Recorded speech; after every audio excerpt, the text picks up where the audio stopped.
Ağqoyunlular mənşəcə Oğuz türklərindəndir. Bu böyük tayfa hələ ilk orta əsrlərin başlanğıcında çox geniş bir əraziyə yayılmışdı. Bu əraziyə Cənubi Qafqazda Qafqaz dağları ilə Araz çayının arası, Göyçə gölünün ətrafı, Alagöz yaylaqları, Azərbaycanın cənub bölgələri, Şərqi Anadolu, Qərbi İran, Dəclə və Fərat vadiləri daxildir. Ağqoyunlu tayfa birliyinə 1370-1388-ci illərdə Bayandur tayfasından olan Pəhləvan bəy başçılıq etmişdir. Pörnək, Mosullu, Əfşar və Bayat tayfalarının da daxil olduğu bu ittifaq getdikcə güclənir. Pəhləvan bəy Qaraqoyunlularla Əmir Teymur arasında gedən mübarizədən istifadə edərək Ağqoyunlu tayfalarını birləşdirmək, gələcək mübarizəyə hazırlaşmaq qayğısına qalır. Nəticədə 14-cü əsrin 80-ci illərində Ağqoyunlu tayfa ittifaqı Şərqi Anadolunun cənub torpaqlarında böyük qüvvəyə çevrilir. Lakin Pəhləvan bəyin ölümü bu ittifaqın mövqeyinin itirilməsinə səbəb olur. 1388-1394-cü illərdə Ağqoyunlara rəhbərlik edən Əlaəddin Turəli bəyin tayfa ittifaqını möhkəmləndirmək cəhdləri nəticəsiz qalır. 14-cü əsrin sonu 15-ci əsrin əvvəllərində Ağqoyunlu Qara Yuluq Osman bəy Sivas uğrunda mübarizədə qalib gələrək Diyarbəkirdə möhkəmlənir. Bununla da mərkəzi Diyarbəkir olan Ağqoyunlu Amid bəyliyinin əsası qoyulur. Az sonra Ərzincan və Mardin torpaqları da Ağqoyunlulardan asılı vəziyyətə salınır. 1394-1434-cü illərdə hakimiyyətdə olan Qara Yuluq Osman bəy öz adına pul kəstirir, feodal çıxışlarını yatırdır. Ağqoyunlu tayfa ittifaqı bir qədər də möhkəmlənir. 1434-cü ildə Qaraqoyunlularla döyüşdə Osman bəy öldürülür, ittifaq daxilində mübarizə şiddətlənir. Bu vəziyyətdən istifadə edən Osmanlılar Ağqoyunlulara qarşı bir sıra tədbirlər həyata keçirirlər. Ağqoyunlu tayfa ittifaqının başçılığına keçən Cahangir Mirzə Ağqoyunlu tayfalarını yenidən birləşdirməyə nail olsa da, başçı kimi lazımi rol oynaya bilmir.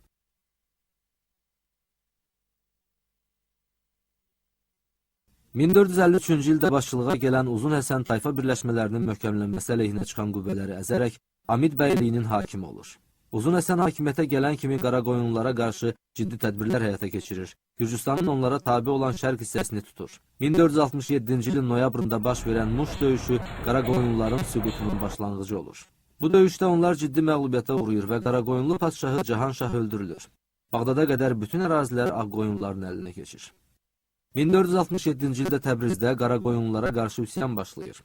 Təbriz sənətkarlarının və yoxsulların da qatıldığı bu üsyana Siyavuş adlı bir nəfər başçılıq edir. Lakin üsyan yatırılır. Qaraqoyunlu əmirləri Cahanşahın Maku qalasında olan oğlu Həsənəlini azad edib hökmdar seçirlər. Bundan sonra Həsənəli və qardaşı Hüseynəli arasında hakimiyyət uğrunda mübarizə başlayır. Həsənəlinin xalqın dəstəyini itirməsindən məharətlə istifadə edən Uzun Həsən hərəkətə keçir. Azərbaycanın cənubunu və Qarabağı müqavimətsiz tutandan sonra Qaraqoyunluların xeyli hissəsi onun tərəfinə keçir.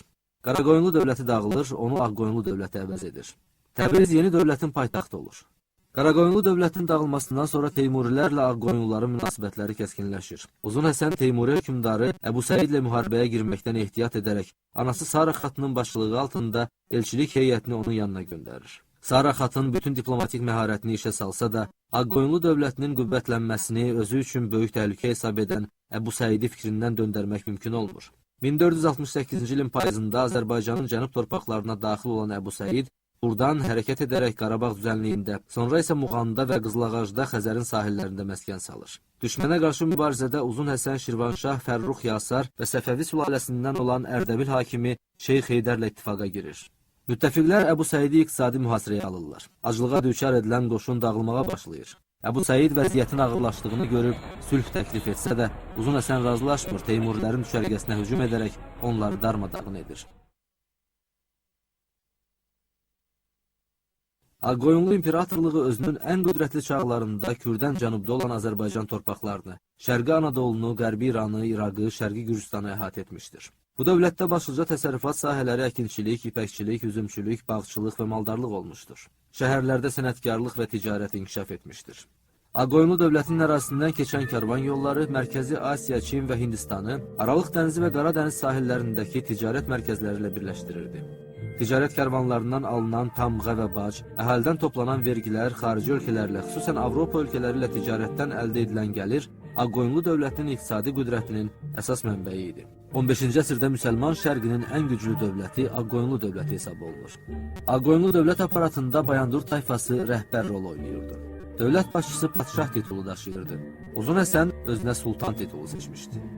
Hakim sülalə üzvlərindən və ya məşhur əmirlərdən təyin olunan ordu baş komandanı Əmirül-Ümara, yəni əmirlər əmri titulu daşımaqla padşahdan sonra ikinci şəxs sayılırdı. Sonraki yerdə sədr əzəm dayanır və Mövlana ağa ləqəbi ilə tanınırdı. O ruhanilərə başçılıq edir, vəqf mülklərinə, onlardan vergilərin toplanmasına, mədrəsə və dini müəssisələrə başçılıq edir, məhkəmə işlərini nizamlayırdı. Vəzir mərkəzi dövlət aparatında dördüncü şəxs hesab olunurdu. O, daxili inzibati və xarici işlərə, dövlət gəlirlərinin hesablanmasına, maliyyə işlərinə baxmaqla yanaşı, dövlət başçısının möhürdarı, sahibi divan idi. Ağqoyunlu ordusunun dayağı olan hərbi köçmə əyanlara xidmət müqabilində iqta əvəzində soyurqal adlanan torpaqlar paylanır. İqtadardan fərqli olaraq soyurqal sahibinin hüquqları daha geniş olur və onlar vergi toxunulmazlığı hüququ alırdılar. Azərbaycan kəndliləri və sənətkarları 40-dan çox vergi və mükəlləfiyyət icra edirdilər. Malcəhət adlanan məhsul vergisi rəiyyəti var-yoxdan çıxarırdı. Məhsulun 5/1-ni təşkil edən bu vergi növü Uzun Həsənin qanunnaməsinə əsaslanırdı. Sudan istifadəyə görə kəndlilər bəhrə, maldarlar isə əlavə olaraq çobanbəyi vergisi ödəməli olurdu.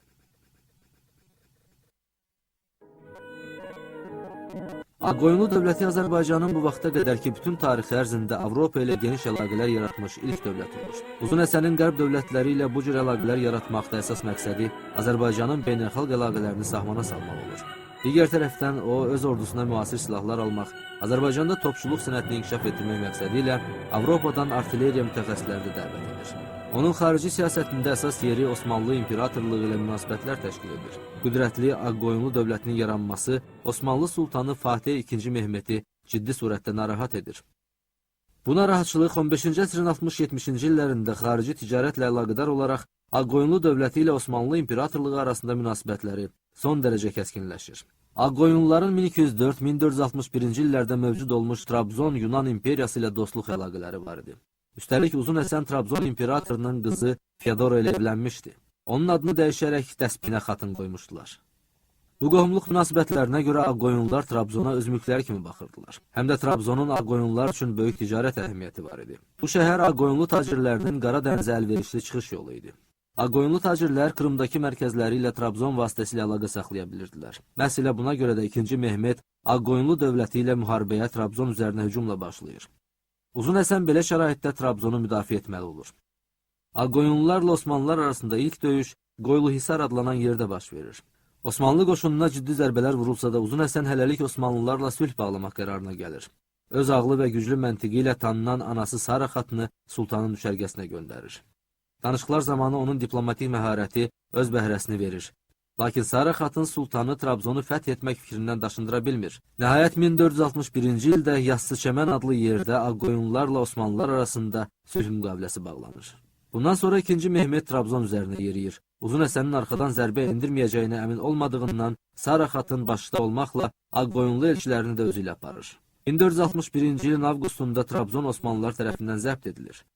Bu zaman Sara xatın öz gəlini Dəspinə xatının Trabzon taxtına varislik hüququnu irəli sürür. Trabzonun fəthi ilə Ağqoyunlu dövləti həm öz müttəfiqini, həm də Qara dənizə yeganə çıxış yolunu itirir. Bu hadisə də Ağqoyunlu Osmanlı münasibətlərini xeyli pisləşdirir. Osmanlı İmperatorluğunun Avropanın içərilərinə doğru sürətlə irəlilədiyi bir zamanda xristian dövlətlərinin arxadan zərbə siyasəti yenidən canlanır. Avropalılar iki türk dövlətinin yaxınlaşmaması üçün onların arasında ziddiyyət yaratmağa ciddi səy göstərirlər. Bu zaman Ağqoyunlularla Venesiya Şəhər Respublikası, Böyük Moskva Knyazlığı, Polşa, Macaristan, Avstriya, Çekiya, Almaniya, Vatikan və sair ölkələr arasında əlaqələr yaranmışdı. Azərbaycanın cənub torpaqlarında hasil olunan ipək, Venesiya toxuculuq manifakturalarını təmin edirdi. 1463-cü ildə başlanan Venesiya-Osmanlı müharibəsi bu əlaqələri daha da müntəzəm hala gətirir. 1472-ci ilin yazında Təbrizdə Osmanlı dövləti əleyhinə iki dövlət arasında hərbi ittifaq bağlanır. Bu ittifaq planına uyğun olaraq 1472-ci ildə Uzun Həsən Osmanlılar üzərinə hücuma keçir. Bununla Qərbin məkirli siyasətinin yeni mərhələsi açılır. Ağqoyunlu və Osmanlı imperatorluqları arasında qanlı müharibə dövrü başlanır. Ərzincandan Qaraman istiqamətində hərəkət edən Ağqoyunlu ordusu parlaq qələbə çalaraq Aralıq dənizi sahillərinə çıxır. Lakin burada Uzun Həsənin ordusu üçün silah və artilleriya mütəxəssisi gətirəcək Venesiya hökuməti iki türk dövlətini qarşı-qarşıya qoyub aradan çıxır və müharibənin ağırlığı Ağqoyunlu dövlətinin üzərinə düşür. 1473-cü il avqustun 1-də Malatiyada Ağqoyunlularla Osmanlılar arasında döyüş başlayır. Uzun Həsənin tətbiq etdiyi düzgün döyüş taktikası nəticəsində Ağqoyunlu süvariləri Osmanlı qoşununun əsas zərbə qüvvəsini aldadıb Fəratın sol sahilini çəkə bilir və 2-ci Mehmet ağır məğlubiyyətə uğrayır. Osmanlı qoşununu təqib edən Ağqoyunlu süvariləri 1473-cü il avqustun 11-də onları Ərzincanla Ərzurum arasında Otluq Beli adlanan yerdə qabaqlayırlar. Otluq Beli bəzən də Tərcan adlanan bu döyüşdə Ağqoyunlular sayca çox olsalar da, vuruşmanın sonuna yaxın odlu silahla təmin olunmuş Osmanlı ordusunun inadlı əks hücumuna davam gətirə bilməyərək məğlub olurlar. 1472-1473-cü illər Ağqoyunlu Osmanlı müharibəsinin mühüm tarixi nəticələri oldu. 2-ci Mehmetin şərqə doğru genişlənmək planları baş tutmur. Otluq Beli məğlubiyyəti Ağqoyunlu dövləti üçün ağır zərbə olur. Onun dağılmasını sürətləndirir. Şirazda iri fiyadallar qiyam qaldırırlar. Bu qiyama Uzun Həsənin böyük oğlu Uğurlu Məhəmməd başçılıq edir.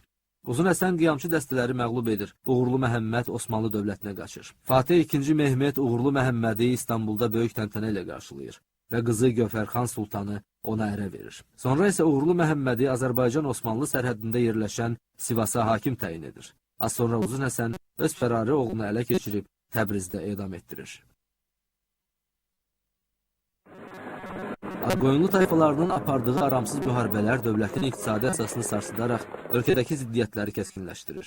1474-1477-ci illərdə 20 min süvari və 11 min piyada qoşunla Gürcüstana yürüş edən Uzun Həsən Tiflisi və Qorni tutur.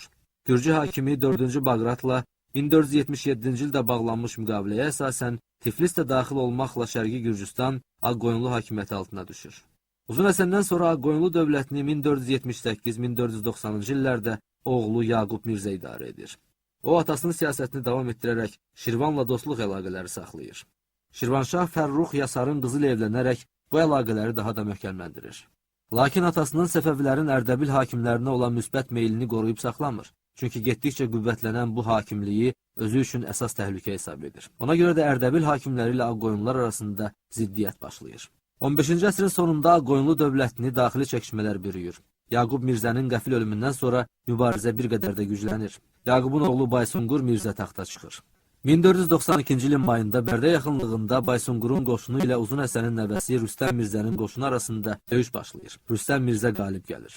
1492-ci ilin sonunda hakimiyyətdən devrilmiş Baysunqur, Fərrux Yasarın köməyi ilə Bərdə Gəncə arasında Rüstəmə qarşı döyüşə girir, lakin məğlub olur. 1493-cü ildə Əhər yaxınlığındakı döyüşdə bir daha məğlub olur və öldürülür. Uğurlu Məhəmmədin Gövhərxan Sultandan olan oğlu Gödək Əhməd 1496-cı ilin yayında Azərbaycana hücum edir. Sultaniyə yaxınlığındakı döyüşdə Ağqoyunlu qüvvələri darmadağın edilir. 1496-cı ilin sonunda Naxçıvan yaxınlığındakı döyüş Rüstəm Mirzənin əsas qüvvələrinin məğlubiyyəti ilə bitir. 1497-ci ildə Təbrizə daxil olan Gödək Əhməd Ağqoyunlu taxtına çıxır. Yeni Ağqoyunlu padşahı dövlətin iqtisadi əsasının zəifləməsinin qarşısını almaq, kəndlilərin vəziyyətini yaxşılaşdırmaq məqsədi ilə vergi islahatı keçirir. Şəriətdə göstərilməyən 20-dən çox vergi və mükəlləfiyyətləri ləğv edir. Onun bu tədbirləri bəzi əyanlar tərəfindən yaxşı qarşılanmır və Əhmədə qarşı qiyamlar təşkil olunur.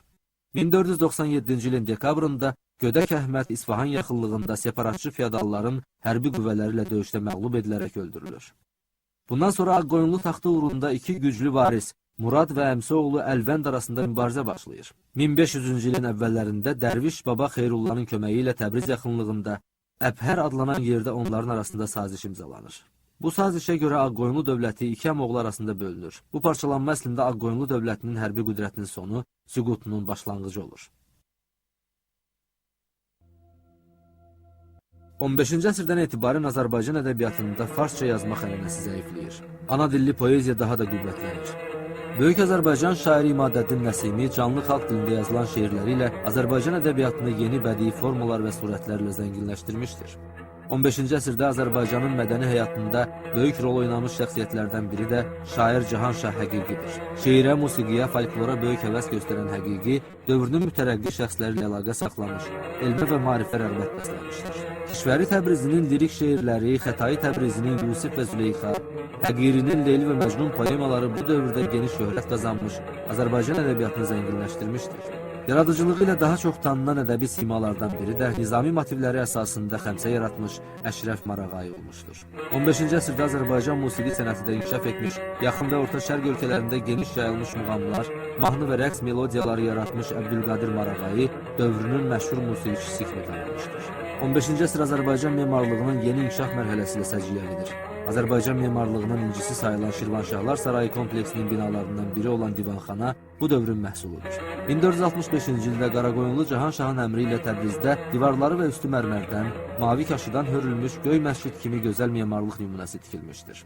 Təbrizdə Ağqoyunlu hökmdarları Uzun Həsən tərəfindən inşa olunan Qeysəriyyə bazarı və Sultan Yaqubun 1483-cü ildə tikdirdiyi Həşt Behişt saray kompleksi də bu qəbildən olan memarlıq nümunələridir.